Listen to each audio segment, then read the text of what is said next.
Why would the most powerful man in professional football quietly step into a situation involving a quarterback who hasn't even been given a fair runway yet? That question alone should make you pause, because commissioners don't do this. They don't insert themselves into player narratives. They don't challenge media framing. And they definitely don't involve themselves in internal team dynamics unless something has gone seriously wrong. But that's exactly what's happening here. Behind the scenes, there's growing tension around how one young quarterback has been handled, discussed, and publicly defined before his career ever had the chance to breathe. And according to multiple reports, this wasn't triggered by bad stats, poor effort, or locker room issues. It was triggered by something far more uncomfortable, a pattern that kept repeating itself in plain sight while most people pretended not to notice. Every time this quarterback showed progress, the conversation shifted. Every time he flashed potential, the tone changed. Instead of asking what went right, the focus snapped to what could be torn down. Instead of patience, there was urgency. Instead of development, there was dismissal. And the deeper you look, the harder it becomes to ignore that this wasn't random. What makes this situation explosive isn't just the criticism. It's where that criticism came from, how quickly it spread, and how consistently it followed the same script. On-field moments were reframed. Context was stripped away. Minor issues were inflated into defining flaws. And before long, a narrative took shape that had very little to do with football and everything to do with perception. That's when alarms reportedly started going off at the highest level of the league. Because this wasn't about protecting a player from tough opinions. This was about stopping a cycle where a young quarterback was being set up to struggle, then blamed for the struggle, all while the surrounding factors went largely unexamined. Coaching decisions, practice reps, media influence, officiating moments that quietly changed games, all of it connected in ways that were uncomfortable to acknowledge. And now, for the first time in a long time, someone with real authority is pushing back. Not publicly, not with flashy statements, but with actions that signal something bigger is happening behind closed doors. Something that challenges how quarterbacks are evaluated, how narratives are formed, and who gets the benefit of time versus who gets rushed to judgment. Because once you see the full picture, one thing becomes clear. This story was never just about one player. And what happens next could change how the league handles situations like this moving forward. What makes this situation stand out isn't just the controversy surrounding it. It's who decided it could no longer be ignored. League commissioners are trained to stay above the noise. They let teams handle development, let coaches answer questions, and let media voices debate endlessly without interference. Silence is the norm. Distance is intentional. And intervention is almost unheard of. That's why this moment feels different. This wasn't sparked by one bad headline or a single loud talking head. It wasn't about fans being upset on social media or analysts disagreeing over a depth chart. According to reports, this was about a growing sense that something systemic was unfolding in real time, and that it was being allowed to happen unchecked. Normally, criticism of a young quarterback is framed as part of the learning curve. Missed throws get chalked up to inexperience. Bad games are explained away as growing pains. Time is treated as an ally. But here, that grace period never seemed to exist. Instead, judgment came fast. Expectations were sky-high from day one, and patience ran out before it ever truly started.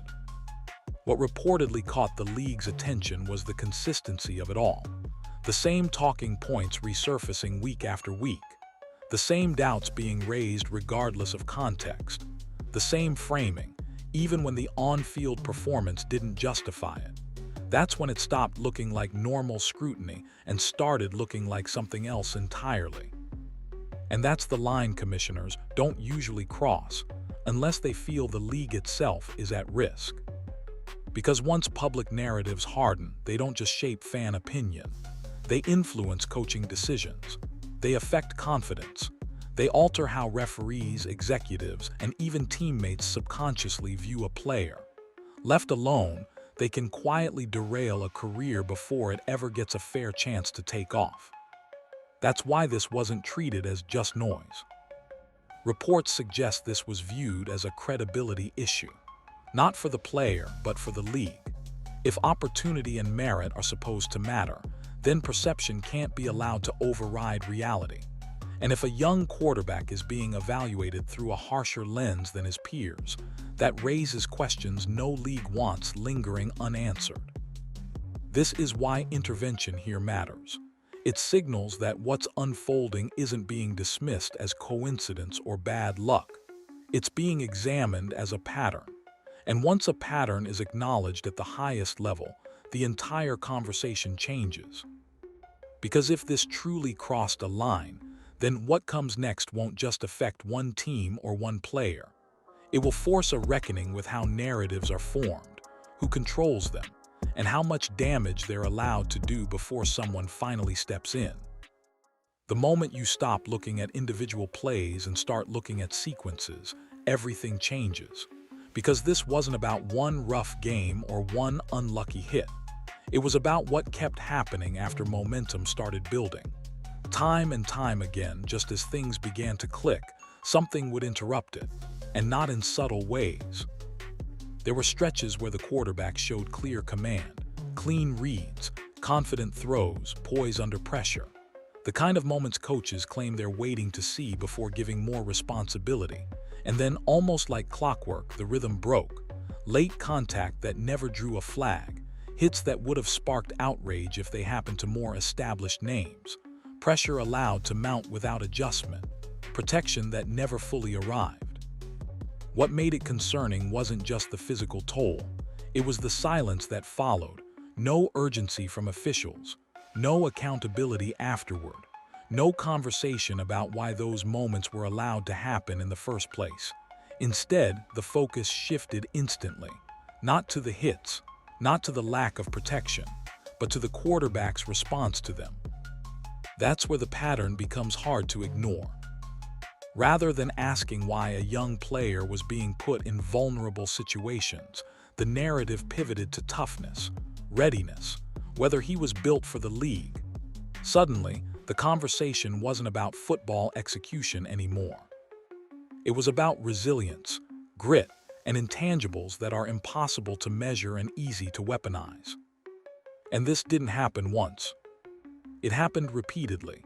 Positive drives followed by momentum-killing contact, flashes of growth followed by harsh evaluation. Each time, the context disappeared. Each time, the takeaway was the same. And when those moments stack up, they start shaping perception far more than the actual film. This is reportedly where concern deepened, because hits are part of football, mistakes are part of development. But when a player consistently absorbs contact without protection and then absorbs criticism without context, something is off, especially when similar situations involving other quarterbacks are framed entirely differently. What's being questioned here isn't whether the quarterback made mistakes. It's whether the environment ever gave him a real chance to succeed consistently. Because development doesn't happen in chaos. It happens with structure, protection, and trust. And when those elements are missing, failure becomes easier to predict than progress. And that's when attention reportedly shifted away from the field itself and toward how every one of these moments was being talked about afterward. Here, where things stopped being subtle. Because even when the quarterback did exactly what critics claimed they wanted to see, the response barely changed. A strong drive didn't become proof of growth. It became an exception. A clean throw wasn't praised for its timing or placement. It was explained away as system-driven. And when confidence showed up, it wasn't framed as leadership. It was labeled attitude. That's how narratives harden. Instead of adjusting the conversation based on new evidence, the evidence was bent to fit the conversation that already existed. Success got minimized. Mistakes got magnified, and context was quietly stripped away. A missed read wasn't treated like a normal learning moment. It became a headline. A loss wasn't shared responsibility. It was pinned squarely on one name. What made this especially damaging was the consistency. Different voices, same framing, different platforms, same conclusions. And when that happens, it stops feeling like analysis and starts feeling like conditioning. Fans hear it enough times and it sticks. Coaches feel the pressure. Front offices feel it too. That's the part people underestimate. Narratives don't just live on TV panels or social media timelines. They seep into meeting rooms. They affect patience levels. They influence who gets chances and who gets replaced. And when a young quarterback is constantly discussed as a problem instead of a project, his margin for error shrinks fast. Even moments that should have shifted the tone never did. Big throws were followed by but. Clean games were followed by qualifiers. Growth was always framed as temporary, fragile, or misleading. Meanwhile, similar performances from others were celebrated as signs of upside. And once that contrast becomes obvious, it raises an uncomfortable question. What would this conversation sound like if the name, background, or expectations were different? That's why this section matters. Because development isn't just about reps and coaching. It's about belief. It's about whether the people evaluating you are actually open to changing their minds. And in this case, it began to look like some minds were already made up. Which brings us to where things took a sharper turn. Because once the narrative shifted from performance to personality, the situation escalated in a way that couldn't be ignored anymore. This is where the situation crossed into dangerous territory. Because once analysis stops focusing on plays and starts focusing on character, the damage accelerates fast. According to reports and widespread online discussion, coverage surrounding this quarterback didn't just critique performance. It began questioning who he was. An injury wasn't treated like a setback. It became a punchline. A routine off-field incident, something that barely registers for most players, was suddenly framed as a referendum on maturity and leadership. Words like distraction and problem started floating around, even though nothing on the field justified them. That's not normal scrutiny. In the NFL, young quarterbacks struggle all the time. They throw picks, they miss reads, they get hurt. And most of the time, the response is patience, context, time. But here, the reaction felt different. Every small moment was inflated, every flaw was treated as confirmation, and every positive sign was brushed aside as temporary. What made it worse was the contrast. Similar situations involving other players passed quietly. No headlines, no panel debates, no character dissections. Yet in this case, the microscope stayed locked in, zoomed tighter with every week that passed. And once coverage reaches that point, it stops being informative. It becomes persuasive. It tells the audience what to think before they even see the film. It shapes opinion instead of reflecting reality. That's when confidence erodes, not just for the player, but for the process itself. This is reportedly when concern reached a new level, because criticism is part of the job. But when coverage turns personal, when it starts assigning motives and intentions without evidence, it creates an environment where a player can't win no matter what he does. Play well and it's dismissed, struggle and it's weaponized, stay quiet and you're weak, show emotion and you're labeled. There's no neutral ground left. And that's exactly why this moment mattered so much. Because once media narratives move beyond football and into identity, they don't just shape perception. They shape careers. And according to those close to the situation, that's when attention shifted again, away from headlines, away from hot takes, and directly toward the decisions being made inside the building itself. Once the focus turned inward, the cracks became impossible to ignore. Because development doesn't fail overnight. It fails through a series of choices that quietly limit growth while publicly demanding results. And according to multiple reports, that's exactly what started happening here. Meaningful reps never came consistently. First team work was limited. Chemistry with starting receivers never had time to form. Instead of building rhythm, the quarterback was shuffled into roles that offered little real evaluation. Scout team duties, short windows, situations where success was unlikely and mistakes were almost guaranteed. That matters more than people realize. Quarterbacks don't develop in isolation. They develop through repetition, trust, and timing. You don't learn protections without being allowed to call them. You don't read defenses faster without seeing them at full speed. And you don't build confidence when every opportunity feels like a test instead of an investment. What made this especially concerning was the cycle that followed. Limited reps led to uneven execution. Uneven execution was then cited as proof the quarterback wasn't ready, and that conclusion justified even fewer opportunities going forward. It became a closed loop, one that made growth nearly impossible while appearing logical on the surface. That's the trap. Because from the outside, it looks like evaluation. On the inside, it feels like restriction. And when a young quarterback is asked to prove himself without being given the tools to do so, the outcome is predictable. Timing suffers, decision-making slows, confidence erodes, and suddenly, the same voices who limited the development point to the results as validation.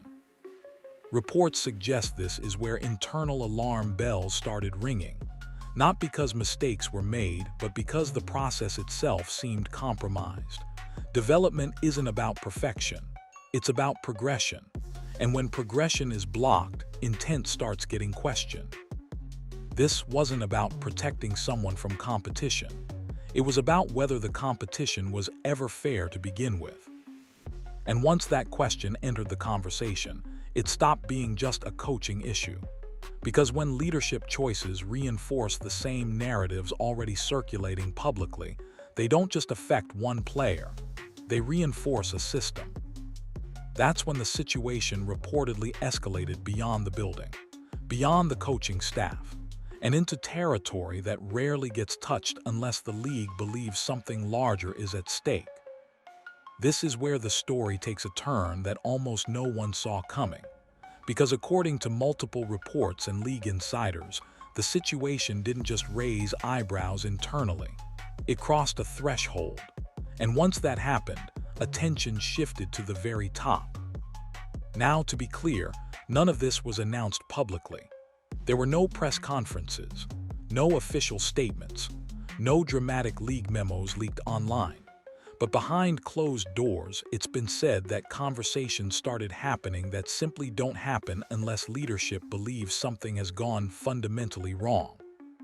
Reports claim the message was firm, direct, and unmistakable. The concern wasn't framed as a single bad decision or one unlucky stretch of games. It was framed as a pattern of handling, how the quarterback was prepared, how he was positioned, how quickly conclusions were drawn about his future, and how those conclusions lined up far too neatly with the narratives already circulating outside the building. What made this especially serious is that it wasn't treated as a suggestion. Insiders say the tone was closer to a warning, that the league would not stand by while a young quarterback was boxed into a predetermined outcome without being given a legitimate chance to prove otherwise. Not after everything the NFL claims to represent about opportunity and merit. And this reportedly wasn't limited to one conversation.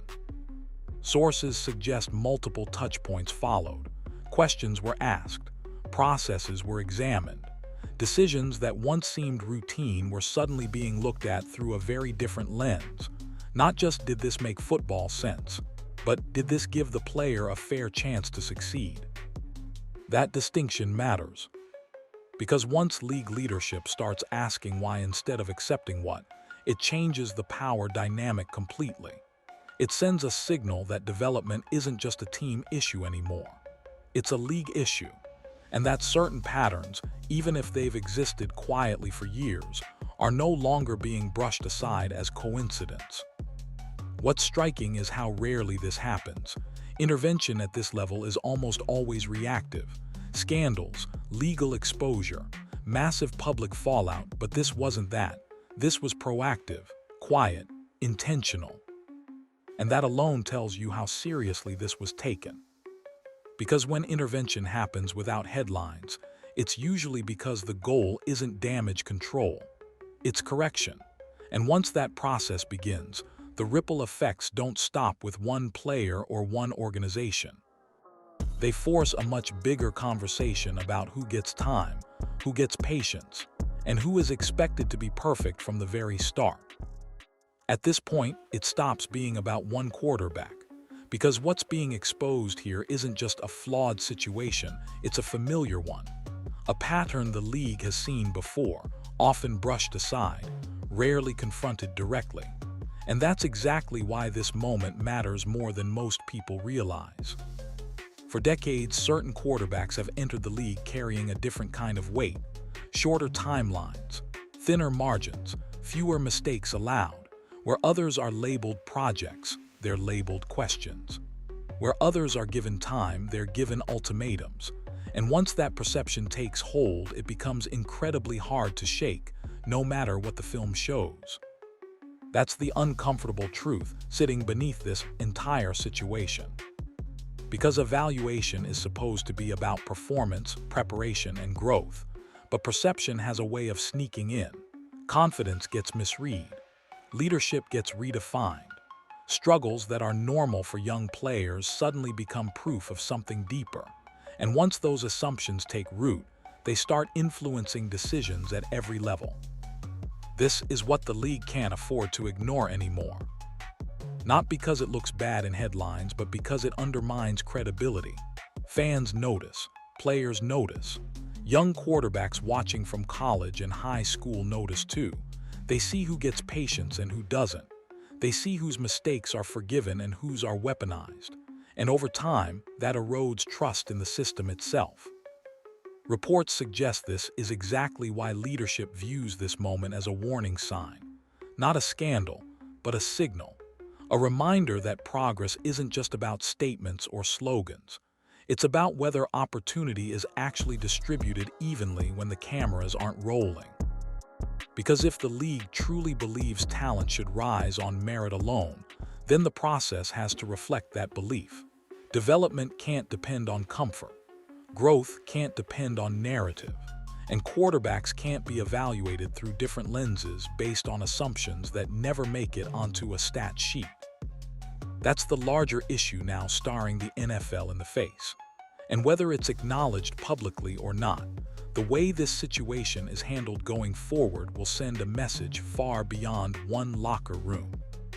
A message about who gets room to grow and who's expected to arrive flawless on day one. This is why this situation feels different from anything we've seen before.